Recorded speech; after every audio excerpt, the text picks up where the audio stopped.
친절했던 내 남편이 알고 보니 지명수배자?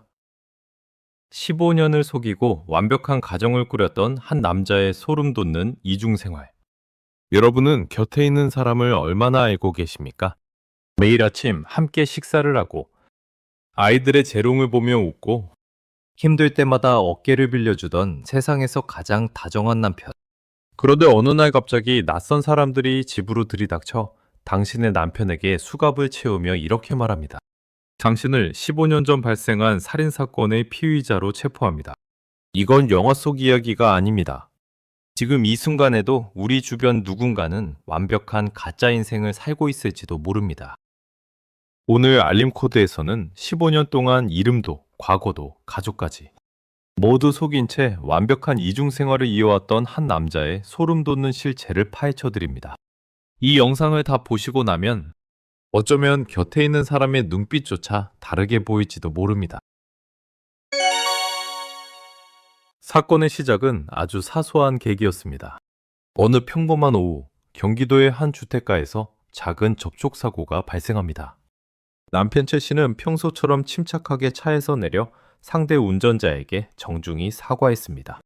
평소 마을에서 법 없이도 살 사람, 에너지가 넘치는 다정한 아빠로 불리던 그였기에 사고 수습도 매끄러울 것이라 믿어 의심치 않았죠.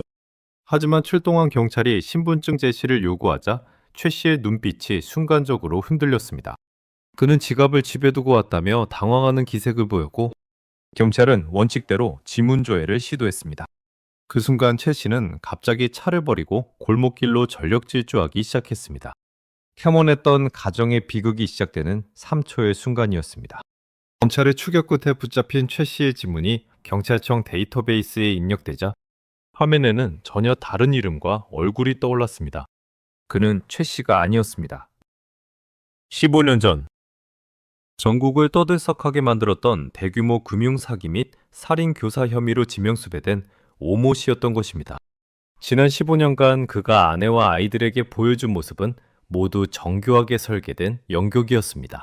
아내는 경찰서 취조실에서 남편의 진짜 이름을 처음 듣고 그 자리에서 시신했습니다. 15년을 함께 살며 아이 둘을 낳고 기른 남편이 사실은 공소시효가 끝나기만을 기다리며 숨어 살던 흉악범이었다는 사실을 누가 감히 상상이나 했겠습니까? 오 씨의 이중생활은 친밀함 그 자체였습니다. 그는 15년 전 사건 직후 전국에 수배령이 내려지자 신분 세탁을 위해 노숙자나 연고가 없는 사망자의 신분증을 구입해 자신의 사진을 붙였습니다. 그는 철저하게 과거의 자신을 지웠습니다. 고향 친구들, 부모님, 심지어 본인의 이름까지 버렸습니다. 그리고 연고가 없는 지역으로 내려가 공사 현장과 시장을 전전하며 성실한 일꾼의 이미지를 쌓았습니다.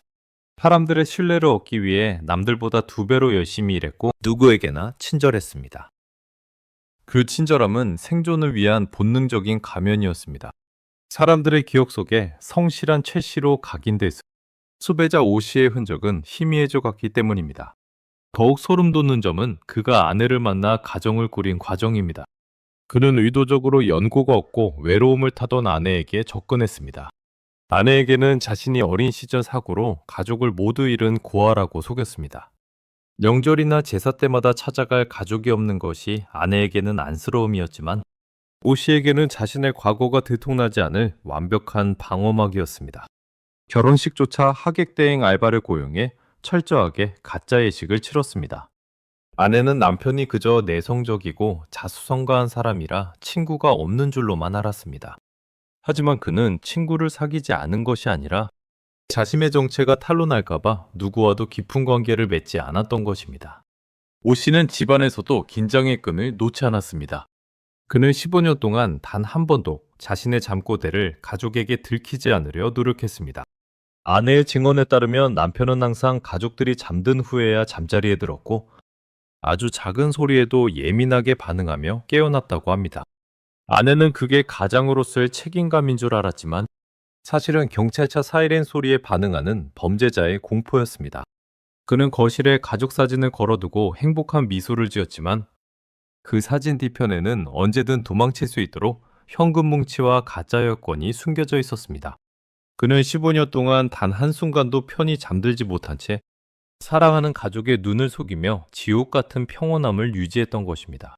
남편의 정체가 밝혀진 후 아내는 남편과의 모든 기억을 의심하기 시작했습니다.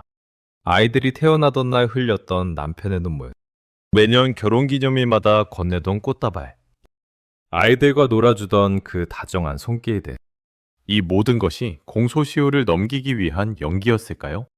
아니면 그 순간만큼은 진심이었을까요? 전문가들은 오 씨 같은 장기 수배자들의 심리에 대해 리플리 증후군과 유사한 양상을 보인다고 분석합니다. 자신이 만든 거짓말을 스스로 믿어버림으로써 죄책감을 회피하고 가짜 인생을 진짜라고 믿으며 안도감을 얻는 것입니다.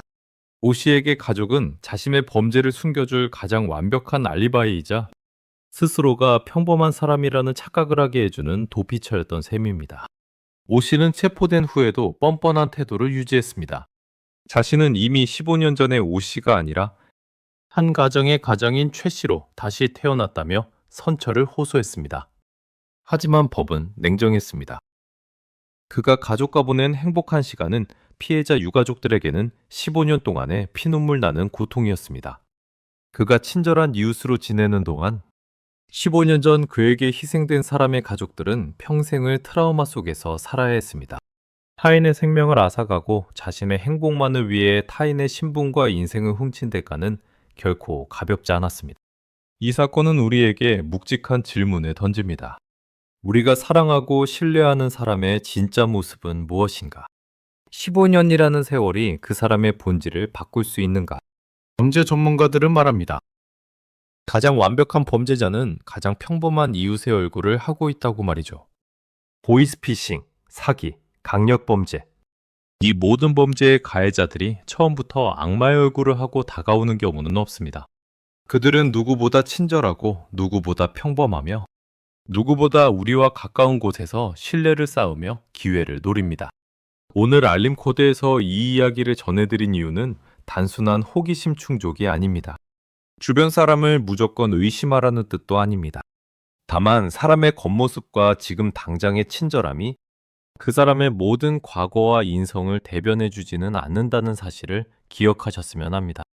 특히 최근에는 신분 세탁이나 학력 위조, 경력 조작을 통해 타인의 삶에 침투하는 사례가 더욱 빈번해지고 있습니다. 2026년 현재 디지털 기록이 모든 것을 증명하는 시대라고 하지만 여전히 마음만 먹으면 누군가의 인생은 통째로 조작될 수 있다는 사실이 이 사건을 통해 증명되었습니다. 남겨진 아내와 아이들은 이제 평생을 범죄자의 가족이라는 낙인과 남편에게 속았다는 자괴감 속에서 살아가야 합니다. 오 씨가 지킨 것은 가족이 아니었습니다. 그는 자신의 범죄를 숨기기 위해 가족의 인생을 도구로 사용했을 뿐입니다. 진정한 사랑과 책임감이 있었다면 그는 15년 전 자신의 죄값을 먼저 치렀어야 했습니다. 거짓 위에 세워진 성은 아무리 화려해도 결국 무너질 수밖에 없다는 사실을 오 씨는 뒤늦게 깨달았을 것입니다. 여러분, 오늘 밤 집에 돌아가 가족의 얼굴을 가만히 들여다보십시오. 그리고 우리가 서로에 대해 얼마나 깊이 알고 있는지, 우리의 관계가 얼마나 단단한 진실 위에 세워져 있는지 생각해보는 시간이 되셨으면 합니다. 알림 코드는 앞으로도 우리 주변에 숨겨진 이야기와 여러분이 꼭 알아야 할 사회적 이슈들을 전해드리겠습니다. 오늘 영상이 소름 돋으면서도 많은 생각을 하게 하셨다면 구독과 좋아요 부탁드립니다. 여러분은 만약 이런 상황에 처한다면 어떤 선택을 하실 건가요? 15년의 세월을 용서할 수 있을까요? 아니면 증오하게 될까요? 댓글로 여러분의 생각을 공유해 주세요. 지금까지 알림코드였습니다.